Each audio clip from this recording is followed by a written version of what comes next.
faly atrany tafahoana aminao indray ry mpiaino sy mpijery ajaina ao anatin'izao fotoana iarahantsika manovo hery avy amin'ny tenin'Andriamanitra izao isokantsika Andriamanitra ny amin'ny fitahiny sy ny fitantanany mahagaga ka mbola velomany antsika tonga amin'ity fotoana iaraha-mianatra ny baiboly sy hitondrana fampahirezana ity manasanao ary izay andeha hiaraka hivavaka isika.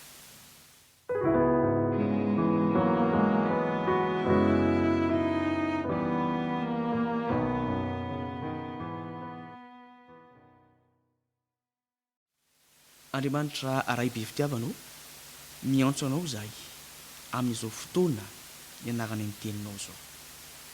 Ianao no tompon'ny teny, anao zany mangataka izay mba hitoetra aminay ny fananao ka ianao mihitsy no hiteny, ianao mihitsy no ampahery, ampianatra fa fitaovana fotsiny izahay ary ny hafatra izay horaisina dia hitondra fifoazana, ampahery ary atonganay andry fanapahakevitra hanavao ny fitondrantenanay izany amin'ny anaran'i Jesosy, amen.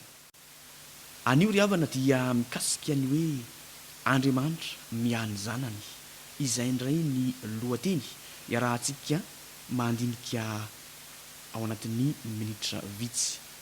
Miany zanany Andriamanitra, maro ny tantara azontsika raisina ao amin'ny baiboly mikasika izany saingy notsongaina manokana izay voalaza ao amin'ny mpanjaka voalohany 7:12 ao amin'io tantara io no ahitantsika fomba manokana hikarakaran'Andriamanitra ny zanany ary azo ny atao eo amiko sy eo aminao izany. Anengy ovakitsika ny voalaza ao amin'ny 2 mpanjaka voalohany 7:12 ka hatramin'ny 9 lavalava ny tantara kanefa ilaitsika ny mamaky hatrany ny soratra masina ahatonga antsika ahazo hery avy amin'izany. Io zao ny vaky ny teny. Ary ny tenin'i Jehovah tonga taminy nanao hoe miala eto ianao dia miantsinana ka mihere any anilan'ny renirano Kerita izay any atsinanan'i Jordana. Koa ny renirano no isotroanao ary ny goaika efa nodidiko amelinanao any. Dia lasa izy ka nanao araka ny tenin'i Jehovah fa nandeha izy ka nitoetra teo anilan'ny renirano Kerita any atsinanan'i Jordana. Ary ny goaika nitondra mofo sy hena ho azy isa-maraina ary mofo sy hena isan-kariva ary ny rano tamin'ny renirano no nisotrony. Ary no ny ela dia aritra ny renirano no ny tsifo sy ny ranonorana tamin'ny tany. Hatreo aloha mandefa baiko Andriamanitra tamin'ity lelahany ity, tamin'ity mpanompony, tamin'ity zanany. Mialay ianao eto mandehana miantsinanana makany amin'ny renirano Kerita.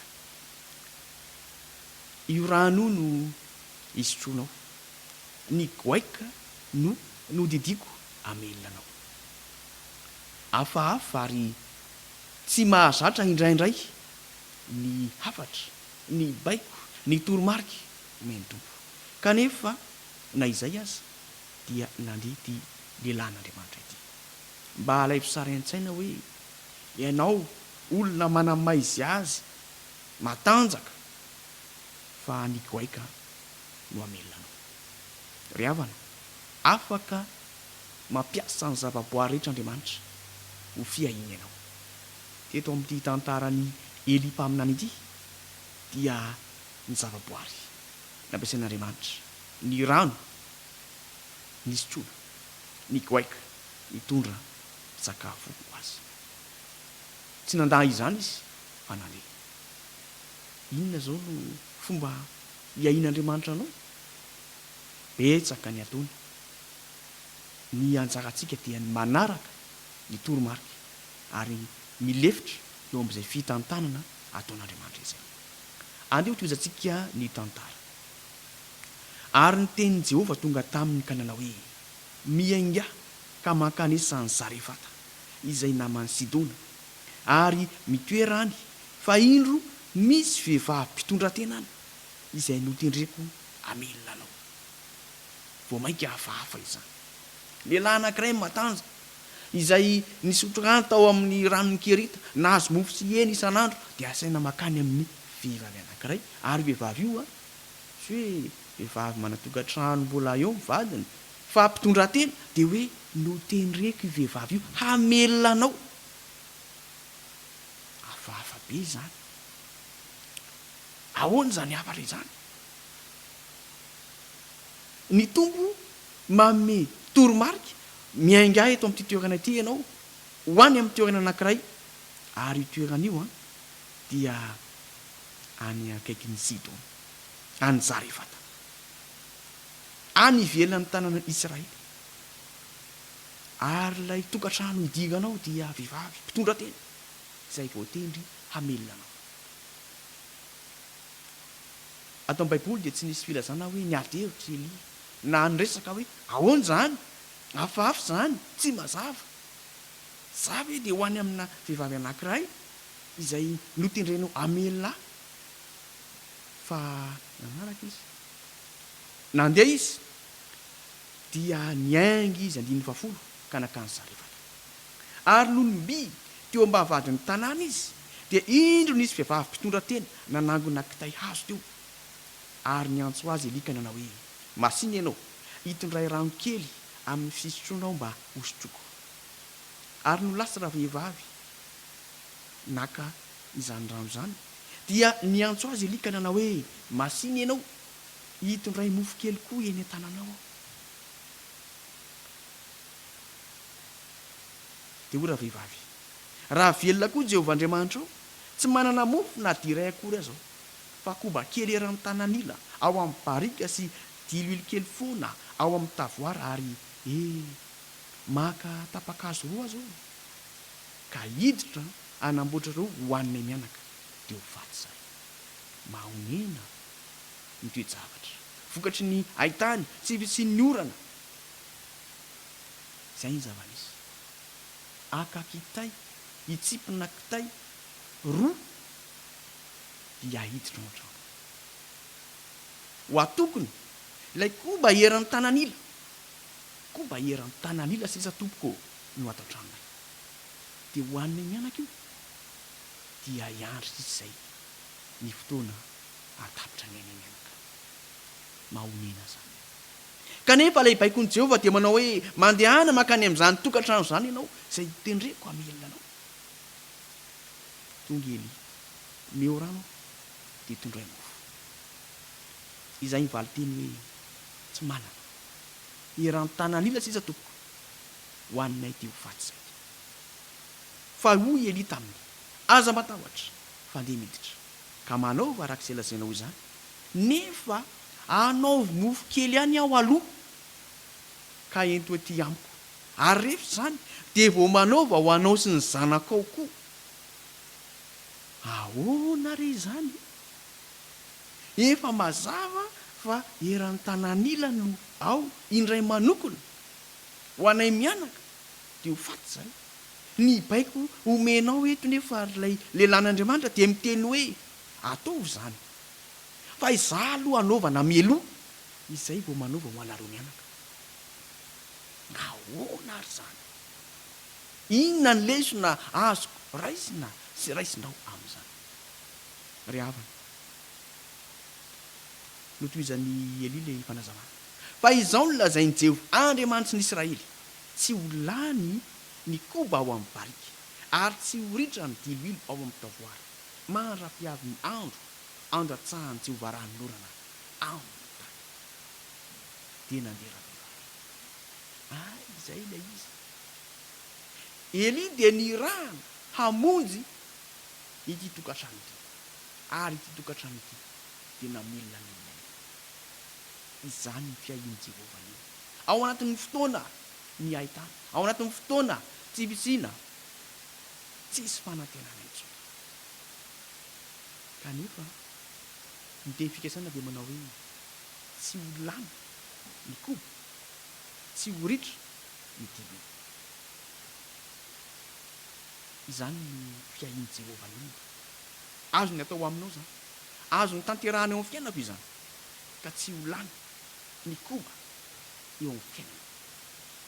Ho amiko ny fitahiana sy ny soa rehetra avy amin'ny Jehovah.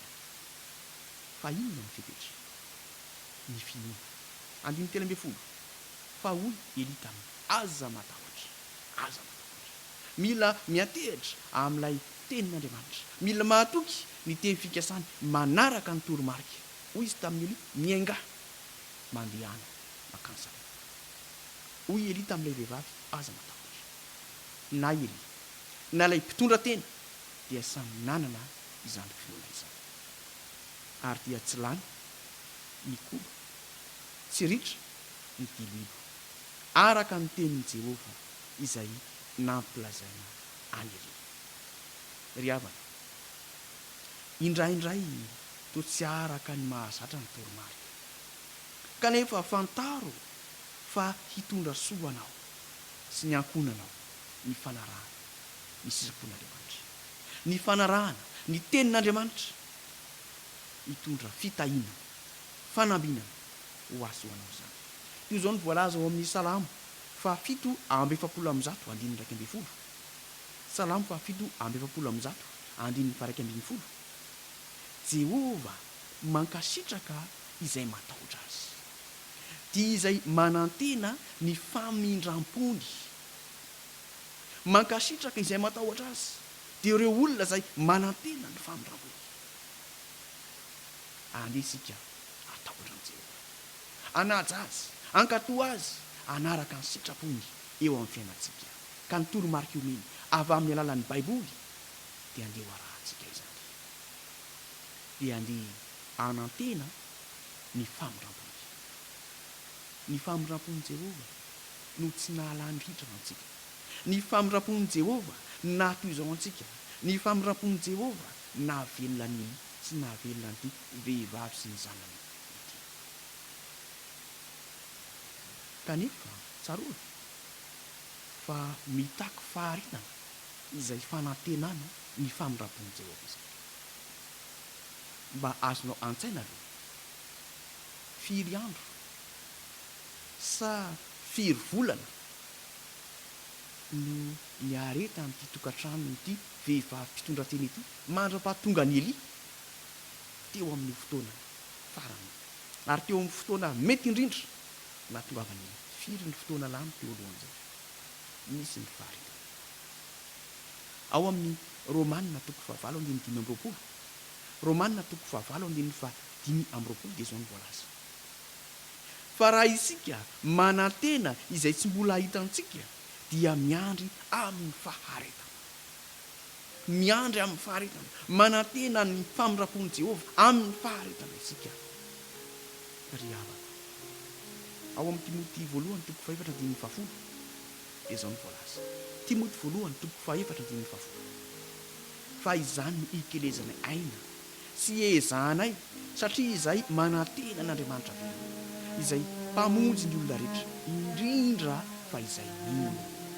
Ry havana, andetsika isan'izay mino, andetsika anaiky ny famonjena atolotr'ilay Andriamanitra velona amin'ny alalan'i Jesosy Kristy, anantena azy amin'ny faharetana ary iandrandry ny fanavotana. Fa io Andriamanitra io dia Andriamanitra miahy ny fiainako, miahy ny fiainanao. Ho andeha hitehitra amin'izany Andriamanitra mpamonjy sy mpiatsika izany isika. Andeha